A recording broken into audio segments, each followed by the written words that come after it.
What's up, guys? Before I start talking about what I want to talk about today, I have to tell you a very quick story. My grandma from Nigeria, she's here staying with us for a bit. She's about 89, I think, 89, 90, I think so. And she doesn't speak English, she speaks Yoruba, she speaks Ondo, which is where my parents are from. Now, Ondo is a slightly different version, it's like a slightly different type of Yoruba. It's got some same words, but it's got some different words. And growing up, I was taught both interchangeably. So I don't know the difference. I just know what the words are. I don't even know which one I'm speaking when I'm speaking it sometimes. But I can't speak very well anyway. But anyway, my grandma, she's upstairs. My computer's, she's in my room while she's here. And my computer's on in it, so I put the radio on for her. Because she has to listen to the radio. So I was, just clearing up, and I just thought, I didn't put the radio on for my grandma. So I found a Nigerian station that's in Yoruba, and I put the radio on. And my grandma's sitting there, folding her clothes, thinking about, because she just got this face where she's just thinking about a million things.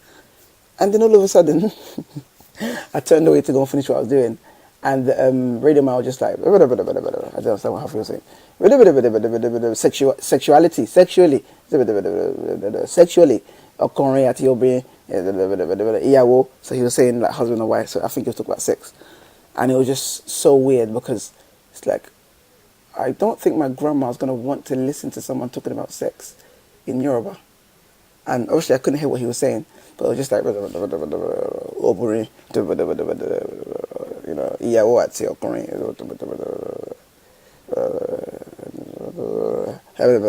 Sexuality, sexually, Titanic, Titanic. What's this guy talking about? But anyway, it was actually quite weird because I didn't know whether to change it or because she was just still in her own zone looking into midair while she was folding clothes. So I wasn't sure, should I stop it? But I left it.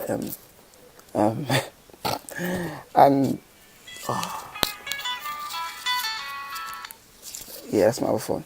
I left it and I just hope he's not talking about that still anyway. It's really, really weird. But anyway, today, I was reading the newspaper like a week ago, and I just remembered something I read that was really, really distressing about how now suicide has become the #1 killer in London for young men. I remember the days when it was gun crime and knife crime, where people were killing themselves. That was happening a lot. Now people have stopped killing themselves, and now they're killing themselves. We've stopped killing each other, and now we're killing ourselves. And it was really sad, like suicide, the #1 killer. And I believe last time I checked, the ratio of men to women was 1 to 6. There's 6 women for every man. There's 6 women to every man in the world. But they said that for one female that commits suicide in London, there's 3 males. So there's 6 times more women, but 3 times more guys are committing suicide.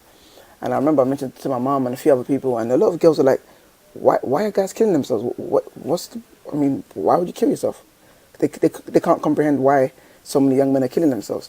And I was just really pondering on it, talking to a few other guys, and I realized I think like loneliness is a big player in the equation. And when I say loneliness, I don't mean being on your own. I heard a beautiful definition of loneliness one time from Pastor Justin Cox from P4CM, and he said loneliness is when you feel in 2 particular situations: when you feel no one cares or no one understands.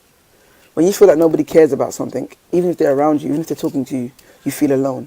When you feel like nobody understands the situation, even if they're there and they're showing that, they listen to you, you feel alone if you don't feel like you're understood. But as soon as you feel one of them, it's very difficult for someone to understand and not care, or for someone to care and not understand. But I guess it's possible. But usually when you feel one of them, you don't feel so alone. Whoever seems to understand, you feel like they're in there with you. Or whoever seems to care, you feel like they're in there with you. And a lot of young men haven't been encouraged to share. So because we haven't been encouraged to share, how can anyone care or anyone understand? So what happens is automatically, I guess we feel secluded and we feel alone. And it's really, really sad. I mean, I thank God for people like my younger brother, Triple O, A-Star, Ayo, because there's so many other guys, young Bishop. These are guys who are around me, and like I may not run to them over every little thing that happens in my life, but I know that if something's really pressing on my heart, something's really getting to me, I can holler at them and talk to them. And somebody was like, so why don't guys just talk to guys? And it's like, for me, example, we haven't been, like me, and I know many guys out there, we haven't been raised to share. We haven't been raised to share emotions. We talk to girls about stuff a lot of the time, simply because girls seem to show more care. Care might not be genuine. The care might just be care because, we're together, or care because I like you. But I'm not saying that that's not genuine care. But sometimes guys don't show as much care. And it's weird because it seems to be less manly if a guy seems weak, or if a guy seems unsure, or if a guy sees anything that doesn't show complete 100% stability is seemed and deemed as, not masculine. And I don't believe masculinity is based on how strong or how sure you are about something, but more based on how you can handle a situation. So it's like, if a man is in a situation where danger is very likely, and he goes through it, he's a man. But if he shows fear and goes through it, automatically it's almost like, because he was scared, he's less of a man. But whoa. If he shows fear and he still went through it, shouldn't he be more of a man because he went through it, even through the fear? If someone didn't have any fear and they went through it, that's just normal, isn't it? Well, who can't do something they're not scared to do? But someone who was afraid, if they did something, shouldn't that be, regarded as manly? For example, when it comes to relationships and stuff like that, a lot of the time girls wait for guys to take the lead, and that's not wrong. I'm not saying that's wrong, but it's like, so us being unsure, or us not knowing what to do or where to go, automatically seems like, but you're the guy though, are you not the man? And so guys are not encouraged to show the reality of their situation and their mindset. Not saying that we should tell everybody when we're upset and blah blah blah, not necessarily, but then that in that loneliness, in that quiet place where you're having these thoughts and you're going through a lot of things, that's where the idea and the thoughts of suicide just crop up, because I guess it just becomes too much for people to bear, and they just decide, they don't want to live with it anymore. And it's extremely sad because I was talking to my sister the other day, and she was mentioning that we're raised in a generation of critics. Everybody's a critic these days, and she's right, because of programs like X Factor, Britain's Got Talent, so many. What's this thing called again? America or Britain's Next Top Model, whichever ones. Show Me the Funny. All these reality TV shows based on competitions that you vote. Big Brother. The Only Way is Essex. Obviously, that's not. There's no vote. It's not competition. But everybody seems to have an opinion on. Everybody gets an opportunity to share their views, and everybody becomes, so opinionated. Everybody becomes a Simon Cowell in their own house, and because of that, we use mediums as Twitter and Facebook to again express those views. YouTube, like I'm doing now, to express those views on certain things. And what ends up happening is people become closed because there's so much judgment going on. Everybody's become a judge. Not necessarily saying that's a bad thing. But it's a dangerous thing when everyone's become a judge.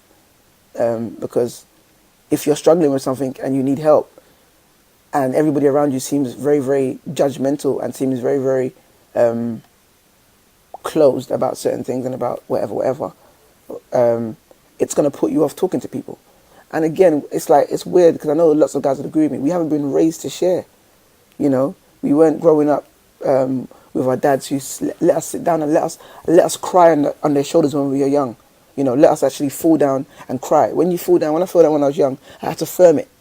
I had to just, it's all right. So it's like, for me, I just grew up feeling like I wasn't allowed to feel weak. I wasn't allowed to be confused. I wasn't allowed to be, anything that didn't show complete strength. And because of that, I'm still a very close person, but by God's grace, I'm learning that accountability and transparency is important, just for growth, psychologically and spiritually, because it's really necessary for everyone to have an outlet to express and to share what's on their mind and what's in their heart, even if it's a friend, even if it's a family member, someone they can talk to,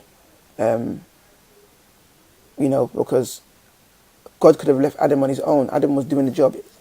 Bible never said that Adam, was struggling. But God decided to bring Adam help. God said it's not good for man to be alone. And Jesus, he had 12 disciples, and he had three main guys on the side who were always with him. And it's just interesting how not alone we are, but how alone we choose to be. And I believe that this whole suicide situation is a big fruit of that issue we have at the moment, especially with guys being able to share with guys. And the funny thing is, and people always like, yeah, guys have got guy friends. Yeah, guys have guy friends. You're completely right. We do have friends. We do have guys we can talk to and joke with. That doesn't mean if all of a sudden, I was scared I had a disease, I can straight away run to that person and tell them I'm scared to have a disease. I'm scared I had a disease. I don't know how they're going to react. And it's weird because I can't blame anybody. I mean, I think the media has a big part to play because, music and movies and stuff all show that, all try and portray sometimes, well, not all the time, all trying to portray a lot of the times that hard nut man image, And I'm not saying now men should start crying on everyone's shoulder, and that's not what I'm suggesting. But there's strength in there's strength in admitting you're weak. I believe there's strength in admitting you're weak, admitting you're wrong, admitting you're weak, admitting you need help. There's strength in that. I believe that very much. So if you're a guy, find a guy to talk to, find a guy to confide in, find a guy to be accountable to, or find guys, let's not suffer in silence. So many guys struggling with so many things on their own, quietly, and God forbid, the suicide never grows. The campaign is called Calm. If you want, please Google it, get involved, do what you can, help out, and a more important solution, let's get the gospel out there more. Let's get the gospel of Jesus Christ out there more, because that would stop a lot of suicides, believe me. Because when you have God on your side, and you are around people who also have God within them and Christ within them, the love and the attention and care that they will show to you will help you to carry and go through a lot of things. So yeah, my grandma's calling me.